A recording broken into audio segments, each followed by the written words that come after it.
ॐ अज्ञानतिमिरान्धस्य ज्ञानाञ्जनशलाकया चक्षुरुन्मिलितं येन तस्मै श्रीगुरवे नमः। वन्देऽहं श्रीगुरो श्रीयुतपदकमलं श्रीगुरून् वैष्णवांश्च श्रीरूपं सागरजातं सहगण रघुनाथान्वितं तं सजीवम् साद्वैतं सावधूतं परिजनसहितं कृष्ण चैतन्यदेवं श्रीराधा कृष्णपादान् सहगण ललिता श्रीविशाखान्वितांश्च तमादिदेवं करुणानिधानं तमालवर्णं सुहितावतारम् अपार संसार समुद्र सेतुं भजामहे भागवत स्वरूपम्। हे देव हे दैत हे भुवनैक बंधो हे कृष्ण हे चपल हे करुणैक सिंधो हे नाथ हे रमण हे नयनाभिराम हा हा कदानुभवितासि पदम दृशोर्मे। श्री कृष्ण चैतन्य प्रभो नित्यानंद श्री अद्वैत गदाधर शिवसदी गौर भक्त वृंद। हरे कृष्णा कृष्णा कृष्ण हरे हरे हरे राम राम राम हरे हरे। हरे कृष्णा। सर्वप्रथम मैं अपने गुरुपाद पद्म ओम विष्णुपाद अष्टोत्तर शत श्री श्रीमद् भक्तिवेदांत माधव गोस्वामी महाराज के चरण कमलों में अनंत कोटि दंडवत प्रणाम ज्ञापन करता हूं। हम लोग श्रीमद् भागवत पुराण में 30वें अध्याय दशम स्कंद का 30वां अध्याय श्रवण कर रहे हैं, जिसमें गोपियां अत्यंत व्याकुल स्थिति में सभी वृक्षों और लताओं पताओं से पूछती हुई भी जब नहीं कुछ ढूंढ पाई, पता नहीं लगा पाई कृष्ण का, और उसके बाद फिर उन्होंने कृष्ण की लीलाओं का अनुकरण किया। तो उसके बाद जब इस प्रकार वो अनुकरण करने के बाद तन्मयता को प्राप्त करके उन्होंने कृष्ण की लीलाओं का अनुकरण किया, और उसके बाद जब उनकी तन्मयता शिथिल हुई तो दोबारा से वृक्षों से और लताओं पताओं से पूछने लगी कृष्ण का पता। तो पूछते पूछते ही उनको जो है कृष्ण के चरण चिन्ह दिखाई दिए। तब उनके अंदर एक आशा का संचार हुआ कि हाँ, अब तो शायद कृष्ण हमको मिल जाएंगे, क्योंकि हम इसी के अनुसार अब आगे बढ़ेंगे। जहां जहां कृष्ण गए हैं वहां वहां हम लोग जाएंगे तो हमको मिल जाएंगे वो। तो इस प्रकार से गोपियां आगे बढ़ रही हैं। तो अनेक प्रकार की गोपियां हैं उसके अंदर, और सबका जो भाव है वो अलग अलग होगा, क्योंकि भाव के अनुसार ही जो है सभी गोपियां हैं। जब यद्यपि वो सभी जो है कृष्ण राधा जी की काय व्यू रूपा हैं, लेकिन कृष्ण की सेवा की अलग अलग प्रकार से की जाए, इसीलिए राधा रानी जो है अनेक प्रकार के भावों को अंगीकार करने के लिए ही और उन्होंने अपना काय व्यू जो प्रकट किया है ब्रज में। तो अनेक प्रकार की श्रेणियां हैं उनके अंदर, और उस श्रेणी के अनुसार ही उसमें कहीं समता है, कहीं विषमता है। तो यहां पर 4 श्रेणियां जो हैं वो मुख्य रूप से बताई गई हैं गोपियों की। आसाम चतुर्विदो भेदः सर्वासाम ब्रज ब्रज ब्रज सुभ्रमाम स्वात्य स्वपक्ष सुहृद पक्ष तटस्थ प्रतिपक्षकः। 4 श्रेणियां, स्वपक्ष, सुहृद पक्ष, तटस्थ और प्रतिपक्ष। स्वपक्ष कौन है? जो राधा रानी के जो हैं साथ में है, राधा रानी के पक्ष में है, उनको कहा गया है स्वपक्ष राधा रानी के। और विपक्ष जो चंद्रावली इत्यादि हैं वो विपक्ष हैं। तो जो स्वपक्षा हैं वे तो जान गई कि ये कृष्ण के ही चरण चिन्ह है और ये राधा रानी के चरण चिन्ह है, वो तो जान गई। स्वपक्षा है ना, तो राधा रानी को तो जानती ही है वो, तो ललिता विशाखा इत्यादि जो सखी हैं वो ही जान गई। लेकिन जो विपक्षा है वो नहीं जान पाई, चंद्रावली इत्यादि। तो अब क्योंकि कृष्ण ने तो 100 करोड़ गोपियों के साथ लीलाएं की हैं, तो लेकिन ऐसा करते हुए भी उनका मूल उद्देश्य क्या था? उनका मूल उद्देश्य था राधा जी के साथ ही प्रेम आस्वादन करना। अन्य गोपियां जितनी भी थी वो इस लीला का पुष्टि कर रही थी, केवल सहायक मात्र थी। कारण राधा सह क्रीड़ा रस वृद्धि कारण आर सब गोपीगण रसोपकरण, रस के उपकरण थे। जैसे रस निकालने के लिए हमको कोई उपकरण चाहिए होता है तभी रस निकलेगा ना। मान लीजिए गाजर है या कोई फल है तो उसका रस निकालना है तो हमको कुछ जूसर चाहिए, मिक्सर चाहिए। तो इस प्रकार से तो रस के अंदर, और रस के अंदर हमेशा वैचित्री होनी चाहिए, रस भी अलग अलग प्रकार का होना चाहिए। तो इसीलिए राधा और कृष्ण जो हैं वो तो अनादिकाल से लीला आस्वादन के लिए ही शक्तिमान के रूप में अपने गोलोक धाम में नित्य विराजमान है। राधा रानी उन्हीं की आह्लादिनी शक्ति की घनीभूत मूर्ति है। एक ही स्वरूप है दोनों का, एक ही स्वरूप है, एक ही है, दो है ही नहीं। केवल लीला आस्वादन के लिए ही अनादिकाल से दो स्वरूपों में विराजमान है। मृगमद तार गंध यैछे अविच्छेद, अग्नि ज्वालाते यैछे कभु नाई भेद। राधा कृष्ण एछे सदा एक ही स्वरूप, लीला रस आस्वादिते धरे दो ही रूप। जैसे हिरन और उसकी जो कस्तूरी होती है वो एक ही है, उनमें कोई भेद नहीं है। जैसे अग्नि और उसकी दाहिका शक्ति एक ही है। तो इस प्रकार से तो केवल लीला आस्वादन के लिए ही राधा रानी असंख्य मूर्तियां धारण करती हैं, क्योंकि बहुकांता बिना नहे रसेर उल्लास, लीलार सहाय लागी बहुत प्रकाश। जो लीला है उसके अंदर रस का उल्लास तभी होगा जब अनेक कांताएं हैं, जब अनेक प्रिया हैं, वो सब सहायक हैं। लेकिन महाभाव चिंतामणि राधा स्वरूप, ललितादिक सखी तार काय व्यू रूप। तो राधा रानी स्वयं जो है वो महाभाव स्वरूपा है, वो चिंतामणि स्वरूप है, सबकी इच्छा पूरी कर सकती है। कृष्ण की भी सब इच्छा को पूरे करने वाली राधा रानी है। ऐसी ही राधा रानी कृष्ण की सभी इच्छाओं को पूरा करने के लिए अपने काय व्यू को प्रकट करती हैं। तो सभी गोपियां, नित्य सिद्धा गोपियां राधा रानी की काय व्यू स्वरूपा हैं। इसके अतिरिक्त जो दंडकारण्य के ऋषिगण हैं, जो श्रुति वेदों की जो श्रुतियां हैं, सत्यलोक की निवासिनी, और स्वर्ग की जो देव कन्याएं हैं, ये सब भी साथ में है। तो ये सब भी गोपी देह प्राप्त करके नित्य सिद्धियों का के अनुगत्य करते हुए अपने अपने भाव के अनुसार कृष्ण की सेवा करते हैं। तो इस प्रकार से तो स्वपक्षा गोपी वही हैं जो नित्य सिद्ध हैं, और साधन सिद्ध गोपियों में भी जो हैं वो कृष्ण लीला, राधा कृष्ण का मिलन करा के उनका आनंद वर्धन करती हैं। ये स्वपक्षा है। ललिता विशाखा जो राधा कृष्ण के मिलन में सदैव बाधा प्रदान करती हैं हमेशा, वो है विपक्षा। जैसे चंद्रावली इनकी जो है प्रमुख यूथेश्वरी हैं, और चंद्रावली की सखियां हैं पद्मा, शैव्या इत्यादि। यद्यपि ये चंद्रावली भी राधा जी की काय व्यू हैं, लेकिन तो भी ये विपक्षा है, हमेशा बाधा उत्पन्न करेंगी कहीं ना कहीं। और तीसरी गोपियां हैं जो सुहृद पक्षा हैं।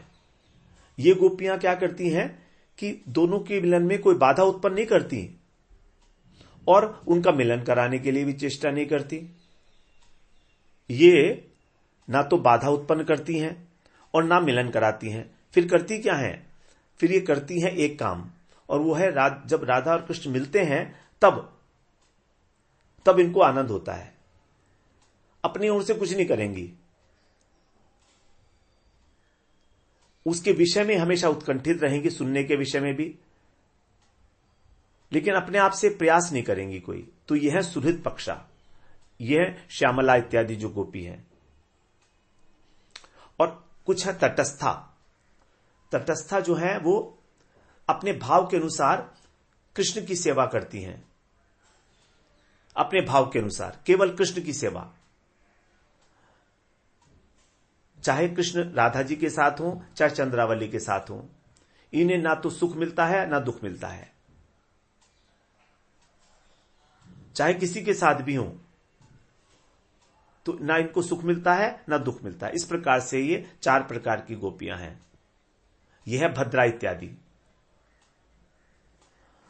तो इस प्रकार से 4 प्रकार की गोपियों के विषय में ही अब हम जो 28वां श्लोक श्रवण करने जा रहे हैं, बड़ा महत्वपूर्ण पद है, उसी की भूमिका रूप के रूप में हमने ये श्रवण किया। कह रहे हैं, अनयाराधितो नूनम भगवान हरिरीश्वरः यन्नो विहाय गोविंद प्रीतो यामनयदरः। ये जो कहा जा रहा है, हमें आइडेंटिफाई करना है कि कौन सी गोपी के द्वारा ये बात कही गई है। तो एक तो हो गई स्वपक्षा राधा रानी की, एक हो गई विपक्षा चंद्रावली, एक हो गई सुहृदा, सुहृद पक्षा वो श्यामला इत्यादि। ये ना तो उनके मिलने के लिए, मिलाने के लिए कोई प्रयास करती हैं और ना ही बाधा उत्पन्न करती हैं, लेकिन जब मिलते हैं तो इनको बड़ा आनंद आता है। और चौथी प्रकार की जो है वो तटस्था हैं कि राधा चाहे कृष्ण चाहे राधा जी से मिले, चाहे चंद्रावली से मिले, उदासीन है, लेकिन कृष्ण की सेवा में तल्लीन रहती हैं, कृष्ण की सेवा करती हैं अपने भाव के अनुसार। तो यहां कह रहे हैं अनया, कृष्ण के साथ जाने वाली जो कोई गोपी है वो नूनम माने निश्चित रूप से, ईश्वर है जो सभी भक्तों की अभिलाषा को पूर्ण करने में समर्थ है, ऐसे श्री हरि जो सब दुखों को हरण करने वाले हैं भगवान, उनकी आराधना करके प्रसन्न किया है। इस गोपी ने निश्चित रूप से जो है आराधना की है और उनको प्रसन्न कर लिया अपनी आराधना से। यत माने जिसके कारण जो गोविंद हैं, नह माने हमें विहाय छोड़कर, याम माने इसको लेकर जो अत्यंत भाग्यशाली है, रह माने किसी निर्जन स्थान में अनयत चले गए हैं। तो इस रमणी ने ही वास्तव में भगवान को यथार्थ रूप में संतुष्ट किया है। अन्यथा हमको छोड़कर हमारे प्यारे गोविंद उसको अकेले कहीं क्यों ले जाएंगे। तो यहां पर भगवान का शब्द भी जो है नारायण है। तो कह रहे हैं कि गोपियों ने पद चिन्हों को पहचान लिया वृषभानु नंदिनी के, जो स्वपक्षा थी, और वो भीतर ही भीतर आश्वस्त हो गई कि राधा रानी ही जो है हमारे कृष्ण के साथ गई हैं। तो यहां पर जो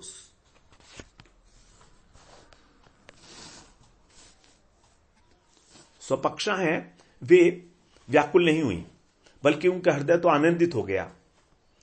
अब दूसरी आई तटस्था। ये तटस्था गोपी, इनका एकमात्र कृष्ण से संबंध है। इनका एकमात्र कृष्ण से ही संबंध होने के कारण इन्होंने कृष्ण के चरण चिन्हों के साथ किसी अन्य गोपी के चरण चिन्ह देखे ही नहीं।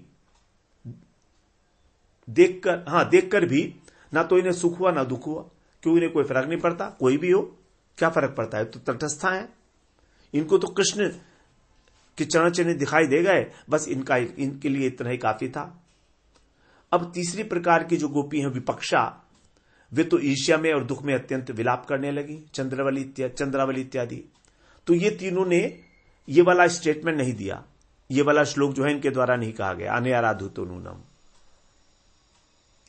अब जो सुहृद पक्षा हैं, सुहृद पक्षा वे हैं जो ना तो बाधा उत्पन्न करती हैं और ना मिलाने की चेष्टा करती हैं, लेकिन जब मिलते हैं दोनों तो बड़ा आनंद होता है। तो ये अब जो है प्रशंसा कर रही हैं उस गोपी की जिसको साथ लेकर गए हैं कृष्ण, और सबको बुलाकर कह रही है, यार सखियों देखो तो हमारे प्राण वल्लभ कृष्ण जिस गोपी के चरण चिन्ह दिखाई दे रहे हैं, इसके बराबर सौभाग्यशाली इस जगत में कौन हो सकती है। इसने निश्चित रूप से ही भगवान की जो सर्व दुखों को हरण करने वाले हैं, जो सभी प्रकार की इच्छाओं को पूरा करने वाले ईश्वर हैं, सर्व समर्थ हैं, उसने अवश्य ही भगवान श्री नारायण की आराधना करके उनको प्रसन्न किया होगा और कृष्ण को अपने वशीभूत कर लिया। तो यहां पर भगवान का अर्थ है नारायण, क्योंकि ब्रज में सभी लोग नारायण की पूजा करते थे, इसलिए वहां पर कृष्ण को कोई भगवान थोड़े ना मानता था। वो तो हम लोग हैं जो कृष्ण को भगवान मानते हैं। तो यहां पर जो तीन संबोधन आए हैं, हरि, ईश्वर और भगवान, भगवान के ही जो दो विशेषण हैं वो हैं हरि। हरि मतलब वो सबके दुख हरण करने वाले हैं, और दूसरी बात वो सबकी इच्छाओं को पूरा करने वाले हैं, सर्वसमर्थ ईश्वर हैं। इसीलिए उन्हीं की उपासना की है इसने बहुत अच्छी तरीके से। तो यहां पर जो है इन सुरित पक्षा गोपियों के द्वारा जो कहा गया उसमें राधा जी के नाम का निर्देश नहीं आया, लेकिन अनया राधितो नूनम, इसमें राधितो यहां से स्पष्ट हो जाता है कि जिसने आराधना की है, तो आराधना कौन करता है? राधा, राधे तीति राधा, राधा जी का जो नाम है वो उससे स्पष्ट है कि जो आराधना करते हैं वही है राधा। अनया राधितो, तो यहां पर इसको कहा गया है कि निरुक्त, निरुक्त की भांति। निरुक्त का मतलब होता है, निरुक्त एक्चुअली एक अंग है वेदों का। उसका अर्थ है, उसमें क्या किया गया है निरुक्त में, कि जो वेदों के अंदर शब्दावली है उसका वर्णन विस्तार से दिया गया है। उसके समझे बिना वेदों को समझना बड़ा मुश्किल है। तो यहां पर जो सुरत पक्षा गोपियां हैं, निरुक्ति के द्वारा उस रमणी का नाम ले रही हैं और अत्यंत प्रसन्न होकर उसके सौभाग्य की वर्णन कर रहे हैं, उसकी सौभाग्य का वर्णन भी कर रही हैं। तो वो समझ गई कि ये तो निश्चित रूप से राधा रानी के ही चरण चिन्ह है। तो यहां पर सुखदेव गोस्वामी ने बड़े गूढ़ भाव से छुपाते हुए और राधा रानी का जो है नाम दे दिया। उनके मुख से स्वयं ही निकल गया राधा नाम, अनया राधितो।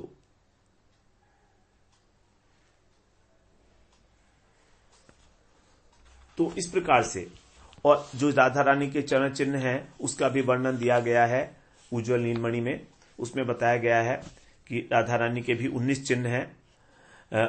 उनका जो वाम चरण है, बायां चरण, उसके अंदर अंगुष्ठ मूल में जौ है, फिर चक्र है, छत्र, वलय, फिर वक्र ऊर्ध्व रेखा, उसके बाद फिर नील कमल, उसके बाद पताका, ध्वजा, लता, पुष्प, अंकुश और अर्धचंद्र, ये 11 चिन्ह हैं।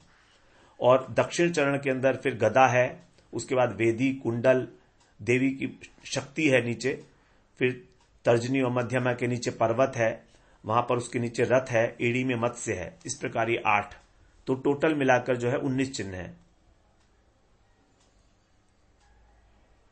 तो इनका जो है हमको ध्यान करना चाहिए। कृष्ण के चरण चिन्ह भी 19 हैं और इनके भी, राधा रानी के भी 19 चिन्ह हैं। इस प्रकार से यहां बताया गया है। अब 29वें श्लोक में कह रहे हैं, धन्या अहो अमियाल्यो गोविंद्याग्र्यब्जरेण वह यान ब्रह्मेशौ रमा देवी दधुर्मूर्धन्य घनुत्तये। आल्य, आली, आली शब्द का जो बहुवचन है आल्य। अरे सखियों, अमी, ये इशारा करके बोले, अमी, ये जो दिख रहे हैं ऐसे, अमी का मतलब ये, गोविंद्याग्जब रेणवः, जो गोविंद की चरण रेणु है, गोविंद के चरण कमल हैं, वो उनकी जो रेणु है, अर्थात उनके चरण जिस रज को स्पर्श कर देते हैं, अहो धन्या, वो कितनी धन्य हो जाती है, कितने धन्य भाग हैं उस चरण रेणु के जिसको वो कृष्ण अपने चरण कमल से स्पर्श कर देते हैं।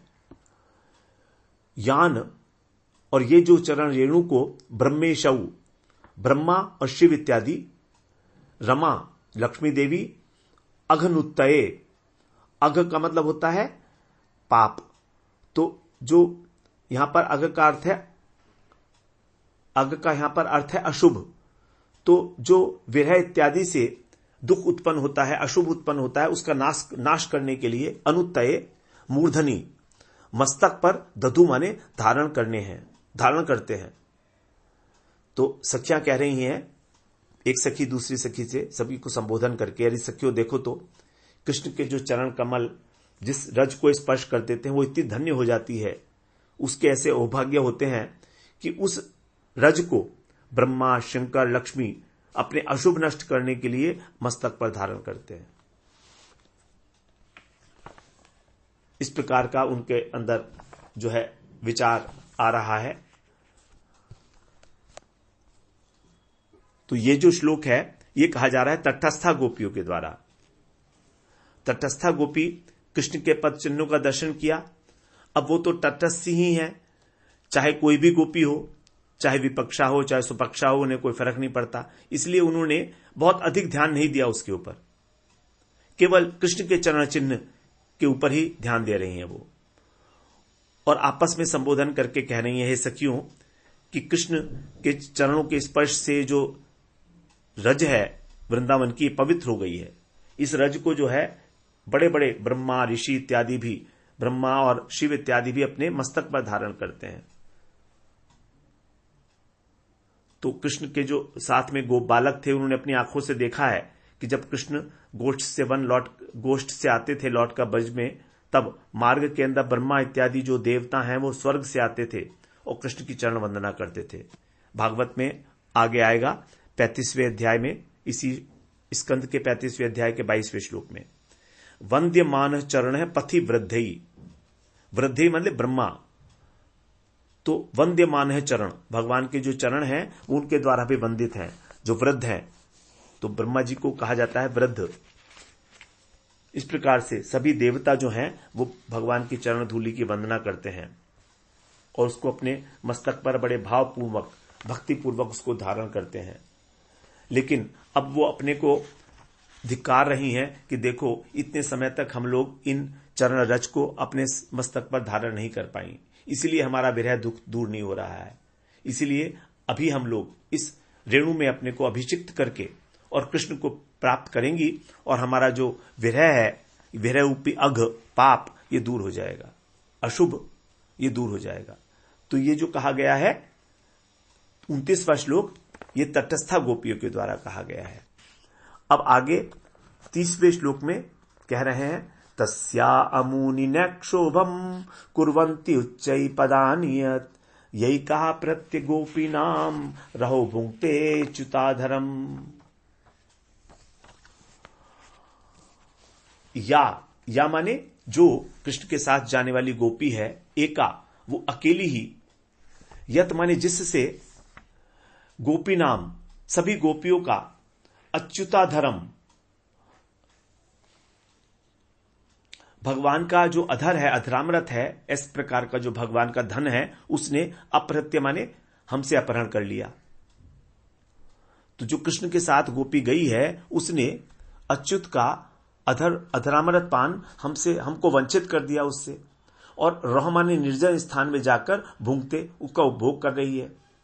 इसीलिए तस्या माने उस गोपी का, अमुनि, यहां पर अमुनि माने जो दिख रहा है ऐसा, इन अमुनि माने इन, तो इन पद चिन्हों के सानिध्य में, पदानी माने इन पदों को देखकर, नह माने हमारे चित्त में, उच्चई अत्यंत क्षोभ कुर्वंती, क्षोभ दुख उत्पन्न हो रहा है। तो यह है विपक्षा गोपियां, इनको बड़ा ईर्ष्या है, क्योंकि ये कभी नहीं चाहती हैं कि राधा और कृष्ण जो है मिले, तो इसलिए इनको दुख हो रहा है। तो देखिए, जो सूरज पक्षा है वे तो सौभाग्य का वर्णन कर रही हैं राधा रानी का, जो तटस्था है वे जो है कह रही हैं कि हम लोग कृष्ण के चरण रेणु में अभिषिक्त नहीं हो पाए, यह हमारा दुर्भाग्य है। तो कृष्ण की चरण की वंदना कर रही हैं, चरण रज की। तो चरण रज का ज्ञान है और यहां पर कोई गान नहीं है, यहां पर तो दुख प्रकट किया जा रहा है, अत्यंत दुख हो रहा है इनको, किसी प्रकार का इनको ये नहीं आ रहा है कि कोई सौभाग्यवती है। तो सौभाग्य है यहां पर राधा रानी का, ये कहा गया 28वें श्लोक में। 29वें श्लोक में रज की महिमा बताई गई, चरण रज की महिमा कैसी है कृष्ण की तटस्था के द्वारा।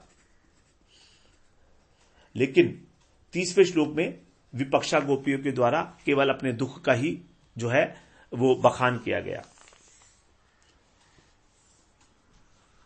तो कहती हैं कि वो अकेले ही कृष्ण का अधरामत पान कर रही है, अवश्य ही उसने कृष्ण को किसी प्रकार माया से अपने वश में कर रखा है, वरना कृष्ण जो है हमको छोड़कर नहीं जाते, कहीं ना कहीं उसने यह वशीभूत कर रखा है कृष्ण को।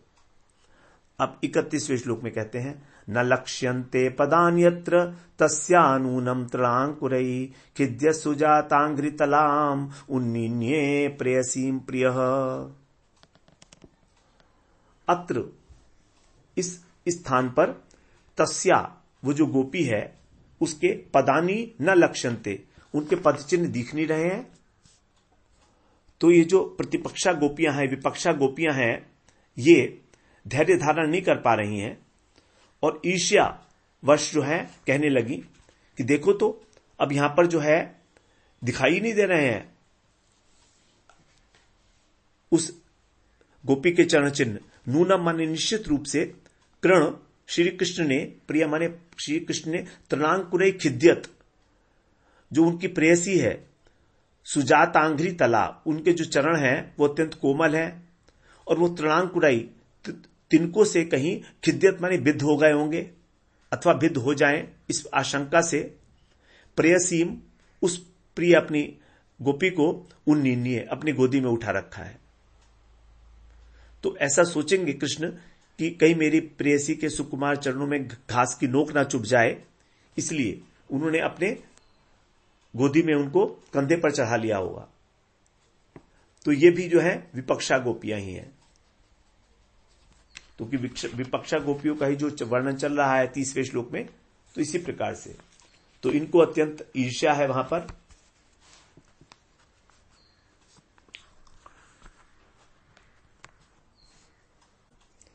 तो इस प्रकार से स्वपक्षा सखियां तो जो है ठीक है, दोनों प्रकार से खुश हैं।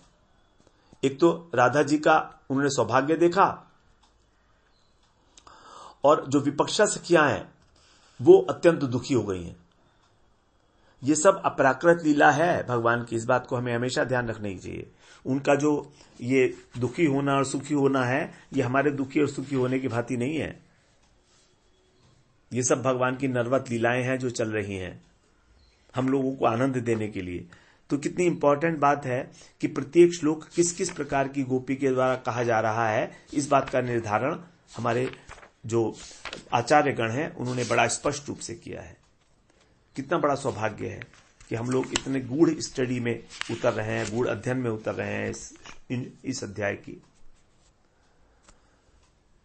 तो कह रही हैं कि देखो तो यहां पर उन्होंने ऊपर उठा लिया होगा, इसीलिए अब क्यों, कैसे, क्या प्रूफ है ऊपर उठाया होगा, तो आगे बता रही हैं विपक्षा ही।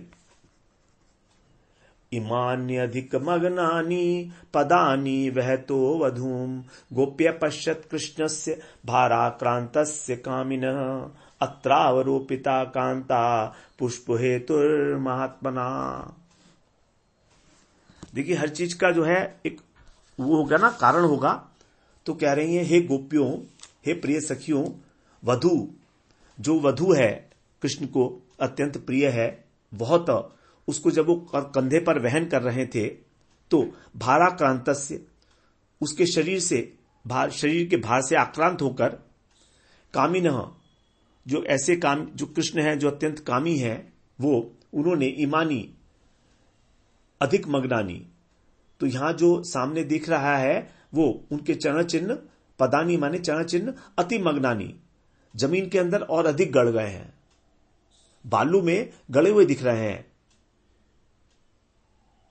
पश्यत माने देखो तो, वो महात्मा इस समय क्या किया होगा, उन्होंने पुष्प हेतु, पुष्प चयन करने के लिए, अत्र माने इस स्थान पर, कांता प्रेयसी को अवरोपिता, अपने कंधे से उतारा होगा। हो ना हो, ये सब एक्सपेक्टेशंस हैं। उस कामी पुरुष ने, कृष्ण ने अपनी प्रियतमों को कंधे पर चढ़ाया होगा, और फिर थोड़ा सा जब आगे देखती हैं तो कह रही इधर देखो, यहां पर पुष्प चयन करने के लिए अपनी प्रेयसी को कंधे से नीचे उतारा है।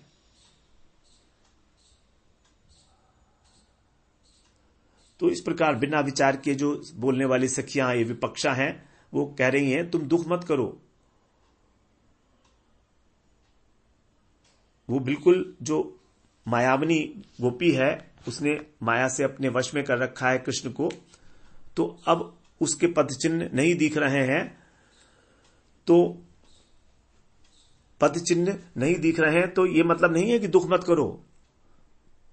बल्कि उसको गोदी में उठाया होगा पहले, और फिर उसके बाद यहां पर अब देखो दिखने लगे हैं, थोड़ा सा आगे बढ़ने पर तो दिखने लगे हैं, तो उसको गोदी से नीचे उतारा होगा। तो यहां पर वधू कहने का अर्थ है कि यद्यपि कृष्ण की कोई वधू नहीं है, विवाहिता नहीं है, लेकिन तो भी यहां पर उसके साथ उन्होंने वधूवत आचरण किया होगा, वधू की भांति प्रेयसी के साथ। इसीलिए वो अत्यंत दबे हुए हैं पैर उनके। प्रमाण है इस बात का कि भूमि में अधिक दबे हुए हैं उनके पद चिन्ह।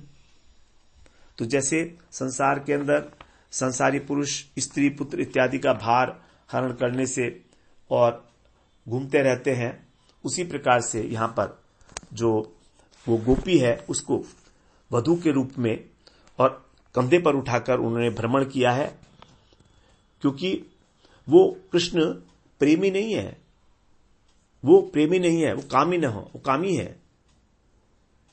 क्योंकि यदि वो प्रेमी होते तो हम जैसी ब्रज रमणियों का प्रेमवती गोपियों का परित्याग नहीं करते। तो यहां पर कृष्ण जो है वो काम से वशीभूत हो गए हैं, तभी उन्होंने उसको कंधे पर जो है चढ़ाया है। तो देखिए ईर्ष्या जो है थोड़ी और बढ़ती चली जा रही है यहां पर विपक्षा सखियों की। और कृष्ण जो है अत्यंत सुकुमार हैं, अत्यंत कोमल हैं, तो उनके लिए उस गोपी को कंधे पर चढ़ाना संभव नहीं है। फिर कुछ और सखियां जो है वो थोड़ी आगे चली गई थी, वो कहती है नहीं नहीं देखो देखो, अब यहां पर जो है उन्होंने नीचे भी उतार दिया है, नीचे भी उतार दिया है यहां पर, क्योंकि वहां पर उन्होंने उनका केश प्रसाधन किया होगा अशोक वृक्ष के नीचे, ये सोच के उतारा होगा कि मैं जो है इस अशोक वृक्ष से फूल चयन करके और फिर अपनी प्रिया को सजाऊंगा। ऐसा विचार करके उन्होंने प्रियतमा को उतारा और प्रसाधन के लिए पुष्प चयन किया। इसलिए वास्तव में वही बुद्धिमान है, महात्मा। ये सब व्यंगोक्ति है कृष्ण के ऊपर। तो कृष्ण को यहां पर महात्मा कहना, कृष्ण को यहां पर कामी नाम कहना, दोनों व्यंगोक्ति हैं। कृष्ण बड़े कामी न हो, बड़े कामी हैं, बड़े कामी पुरुष हैं, प्रेमी नहीं है, कामी है। तो ईर्ष्या में गोपी क्या क्या कही जा रही हैं बिना सोचे समझे। ये तो आवेश है, एक्चुअली प्रेम का ही एक आवेश है ये। अत्र प्रसूनावचः प्रियार्थे प्रेयसा कृतः प्रपदाक्रमणे एते पश्यता सकले पदे। अभी उनकी जो चर्चा है वो बंद नहीं हुई है और अनेक अनेक प्रकार की अटकलें लगाई जा रही हैं उनके द्वारा, अनेक अनेक प्रकार की, कि उन्होंने अपनी प्रियतमा को उतार कर और पुष्प चयन किए हैं, ये तो स्पष्ट हो गया, और यहीं पर किए हैं इसी जगह पर, क्योंकि कह रही हैं प्रेयसी जो अतिशय प्रीति करने वाली हैं कृष्ण में, ऐसी उसको प्रियार्थे सजाने के लिए अत्र यहां पर ही प्रसून अवचः, यहां पर उन्होंने पुष्प प्रसून जो है चयन किया। अवचः माने चयन करना, कृत्य माने किया है, प्रपदाक्रमणे, और जब पुष्प चयन करने के लिए वो क्या किया होगा उन्होंने कि पैर के अग्रभाग से खड़े हुए होंगे, अंगूठे के बल, पैर के अंगूठे के बल उचके होंगे थोड़ा, क्योंकि शाखा ऊंची है। तो इसीलिए असकले, जो उनका आगे का चरण चिन्ह है अंगूठे का, वो आधा मग्न हो गया है, तो आधा चरण चिन्ह ही दिख रहा है। तो उचक के कारण उनके पंजे तो धरती पे गड़े हैं और एड़ी का पता नहीं।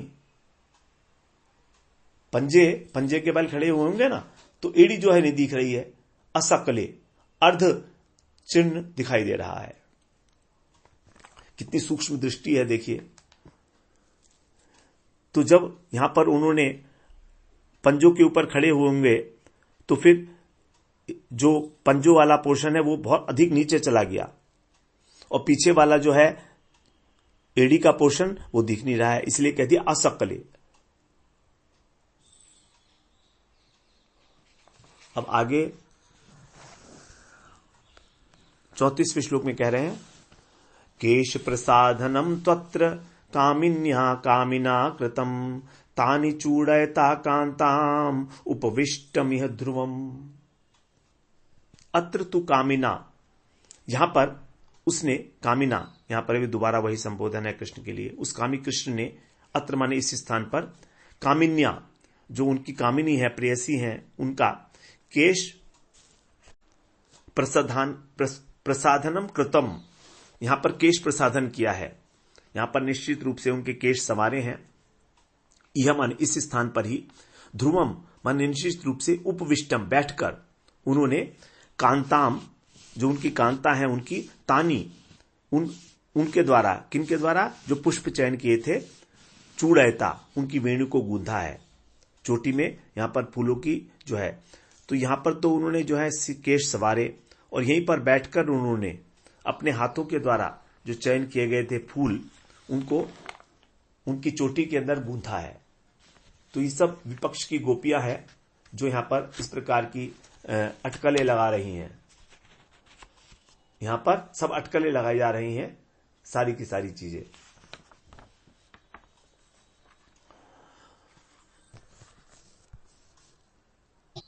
तो ईर्ष्यावशत है यहां आप कृष्ण के ऊपर कटाक्ष करते हुए और जो है यहां पर ईर्ष्या अपना प्रकाशित कर रही हैं।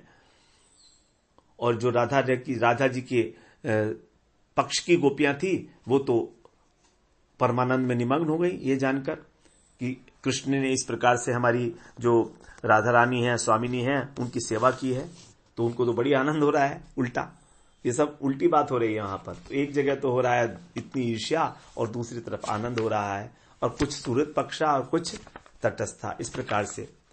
अब आगे कहते हैं 35वें श्लोक में, रे मे तया चात्मरत आत्मा रामोप्य खंडित कामिनाम दर्शन दैन्यम स्त्रीणांचैव दुरात्मताम। कामिनाम अर्थात जो स्त्री कामी है, जो विषयों में आसक्त है, ऐसे पुरुष की दीनता, दैन्यम, और स्त्री नाम दुरात्मताम, स्त्रियों की का दौरात्म, स्त्रियों के द्वारा जो दौरात्म दिखाया जाता है, कुटिलता एक प्रकार की, दर्शन दिखाते हुए जगत के जीवों को शिक्षा देने के लिए ही मानो, स्व आत्मरतः, जो नित्य तृप्त हैं, अपनी ही आत्मा में रत हैं, ऐसे आत्मा राम भगवान अखंडितः, जो किसी भी प्रकार से खंडित नहीं हो सकते स्त्री विलास में। अर्थात स्त्री विलास कृष्ण को कभी आकर्षित नहीं कर सकता, ऐसे भगवान श्री कृष्ण तया माने उस अपनी संगनी के साथ, गोपी के साथ रेमे निर्जन में विहार करने लगे। तो यहां पर अब सुखदेव जी कह रहे हैं अपनी ओर से परीक्षित महाराज से कि हे परीक्षित जी, भगवान जो है आत्मा राम है, आप्त काम है, उनका जो आत्मा रामत्व है और आत्मा कामत्व है वो अखंडित है, किसी भी स्थिति में किसी भी आकर्षण से वशीभूत नहीं हो सकते कृष्ण। तो स्त्रियों का जो सौंदर्य है, विलास है, वो उनको आकर्षित नहीं कर सकता, लेकिन फिर भी एक कामी व्यक्ति के द्वारा दीनता जो दिखाई जाती है और स्त्रियों के द्वारा जो कुटिलता दिखाई जाती है, उसको इस समाज को शिक्षा देने के लिए, भक्तों को शिक्षा देने के लिए ही इस प्रकार की लीला भगवान के द्वारा की गई। बड़ी महत्वपूर्ण बात बताई है यहां पर, बहुत महत्वपूर्ण बात है। तो इस प्रकार से गोपियों की युक्तियों के द्वारा उन्होंने राधा जी का सौभाग्य दिखाया पहले, और फिर कृष्ण, क्योंकि उन्होंने जो है फिर सुखदेव जी ने कहा कि आत्माराम होकर भी उन्होंने राधा जी के साथ रमण किया। तो क्योंकि राधा जी के साथ रमण करने पर कृष्ण को जैसे सुख मिलता है, उतना आत्मारामता में भी नहीं है, आत्मारामता में भी उतना नहीं है। आत्मारामता और प्रेमाधीनता दो भगवान के गुण, तो प्रेमाधीनता जो है वही सबसे बड़ी महत्वपूर्ण बात है। आत्मा का अनेक प्रकार के शब्द हैं, यह अर्थ होते हैं इसके बुद्धि, धृति, आत्मा, परमात्मा, प्रयास, यत्न, सब स्वभाव। तो इस प्रकार जैसा सुख उनको राधा जी के साथ होता है, वैसा आत्मरामता में भी नहीं होता। और इसीलिए राधा जी के साथ जो उनका रमण, उसमें रमण का जो प्रयास है वो भी देखा जाता है। यहां पर आत्मा शब्द का अर्थ लिया प्रयास। इस प्रकार से हम आज 35वें श्लोक तक श्रवण किए हैं। अगले सत्र में फिर 36वें श्लोक से श्रवण करते हैं। वांछा कल्पतरुभ्यश्च कृपा सिन्धुभ्येव च पतितानां पावनेभ्यो वैष्णवेभ्यो नमो नमः।